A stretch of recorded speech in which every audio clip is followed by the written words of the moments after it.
Good morning. Today we'll start with mass, Bernoulli and energy equations. Energy transfer of work W. Energy traction is work if it is associated with a force acting through a distance, a rising piston, a rotating shaft and an electric wire crossing the system boundary are all associated with work interactions. The time rate of doing work is called power and is denoted by W. Car engines and hydraulic steam and gas turbine produce work. Compressors, pumps, fans and mixture consume work. Work consuming devices transfer energy to fluid and thus increase the energy of the fluid. A fan in a room, for example, mobilizes the air and increase its kinetic energy. The electric energy of a fan consumes is first converted to mechanical energy by its motor that forces the shaft of the blades to rotate. This mechanical energy is then transferred to air as evidenced by the increase in air velocity. This energy transfer to air has nothing to do with the temperature difference, so it cannot be heat transfer. Therefore, it must be work. Air discharged by fan eventually comes to a stop and thus loses its mechanical energy as a result of friction between air particles of different velocities. But this is not a loss in real sense. It's simply the conversion of mechanical energy to an equivalent amount of thermal energy.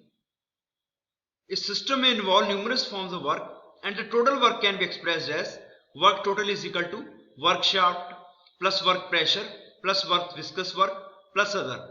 Work shaft is the work transmitted by a rotating shaft. Work pressure is the work done by pressure forces on the control surface.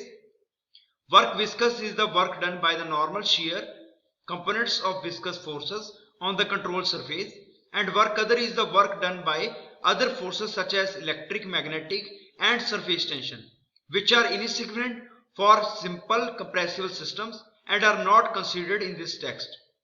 Many flow systems involve a machine such as pump, a turbine, a fan or a compressor whose shaft protrudes through the control surface, and the work transfer associated with all such devices is simply transferred to a shaft work, that is work shaft, which is equal to angular velocity into torque shaft, which is equal to 2 pi n into t, where omega is the angular speed of the shaft in radian per second and n is defined as the number of revolutions of the shaft per unit time.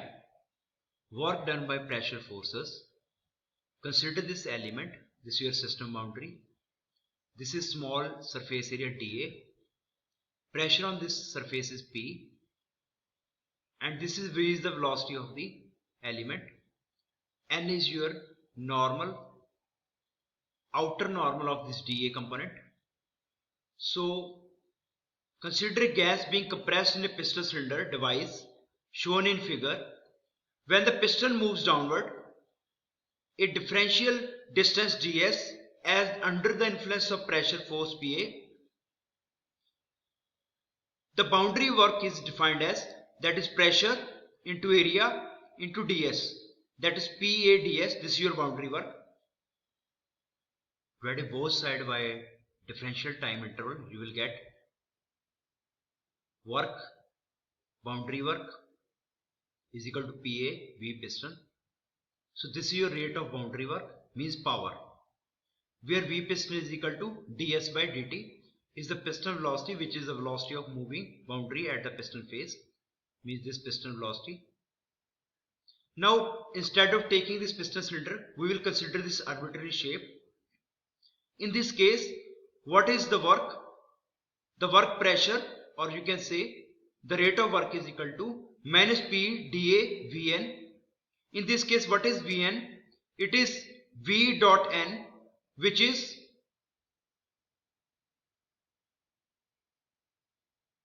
V dot n is positive for expansion and negative for compression.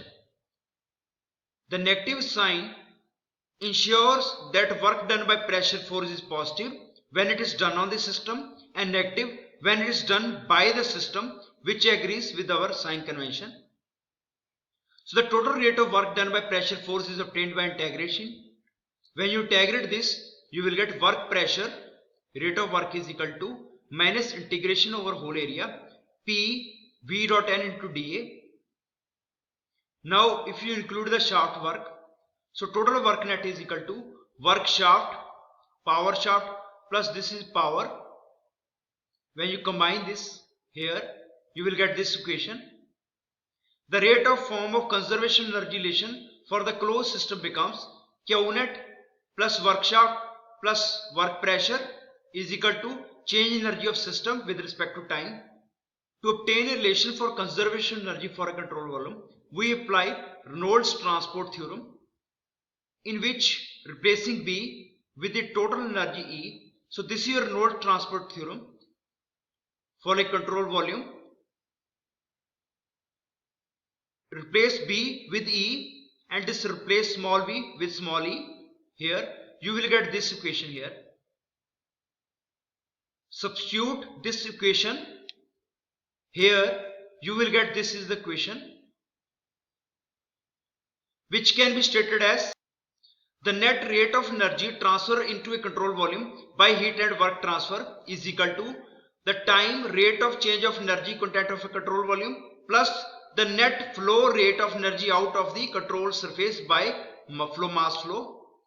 Here VR is equal to V minus V control surface is the fluid velocity relative to the control surface, and the product VR dot N into density to dA represent the mass flow rate through area element dA into or out of the control volume.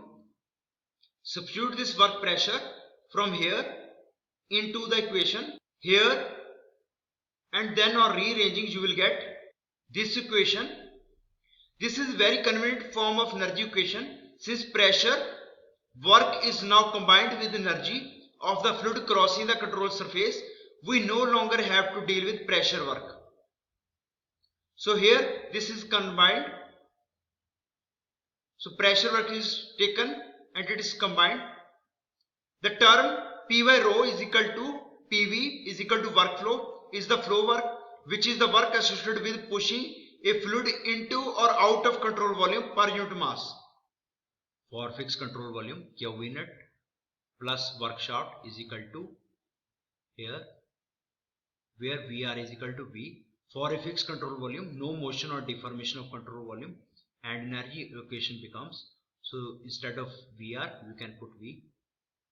Now equation here, this is not convenient for solving practical engineering problems because of integrals, and thus we have to replace these integrals with the actual value. As you can see, this value here, density velocity dot n into dA, it will represent the mass flow rate in.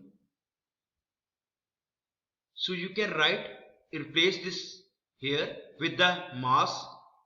So this equation becomes mass in and out in these terms. You can write here, and E is your total energy, internal energy plus kinetic energy plus potential energy is the total energy per unit mass for both control volume and flow streams. Now this pressure by density, you can write it as PV, which is combination of U and this flow energy will give you enthalpy. So you can replace this further with the enthalpy. The equation becomes this. So these equations are fairly general expression of conservation energy, and their use is limited to fixed control volumes. Energy analysis of steady flows. In case of steady flow, the above equation becomes this. Because flow is steady, so this term will diminish. So take a control volume with only one inlet and one outlet, and energy interactions are here. This is your total energy in, this is your total energy out. Work shaft plus Q net must be equal to this in and out difference. So for single inlet and single outlet, this equation further simplifies as this, and this equation for unit mass basis becomes small q net, small w net, and you can cut this mass here. This is for per unit mass, where q net is equal to the net heat transfer to the fluid per unit mass, and W shaft is equal to the net shaft work input to the fluid per unit mass. Now replace this enthalpy in terms of internal energy and flow work, and on rearranging this equation you will get this equation here. So if the flow is idle with no reversibility such as friction, the total mechanical energy must be conserved. Means this term will be 0 if there is no reversibilities. So any increase in U2 minus U1 above Q net is due to irreversible conversion of mechanical energy to thermal energy, and thus U2 minus U1 minus Q net represent mechanical energy loss. So this term is the mechanical energy loss. So you can write as energy loss in mechanical energy loss is equal to this term, and this term U2 minus U1 for single phase fluids, this is equal to CV T2 minus T1. So replace this equation here, energy mechanical loss, into here. You will get equation, this equation. Now what is shaft work net in? That is shaft work in minus shaft work out, or we can say pump work minus turbine work. The mechanical energy balance can be written more explicitly as, instead of here you can replace with pump work and turbine. You will get this equation here. So multiply this equation and this equation with the mass flow rate, you will get this equation. Now this is your shaft power input through the pump. This is your shaft power output through the turbine shaft, and this loss includes mechanical loss in pump, mechanical loss in turbine, and mechanical loss in piping due to frictional effect. Now you can divide this energy equation with the gravity. When you divide it, you will get this here. Now unit of this quantity is same as this, which is meter. This quantity will represent head, pressure head, this is velocity head, this is datum, and this is head in the pump. This H pump is equal to W pump by G, or for per unit mass it is, you can multiply by mass flow rate on both sides, upper and denominator. You will get this equation, and when you multiply by efficiency of pump, this represent useful head delivery to the fluid by the pump. This is your H turbine. Head turbine is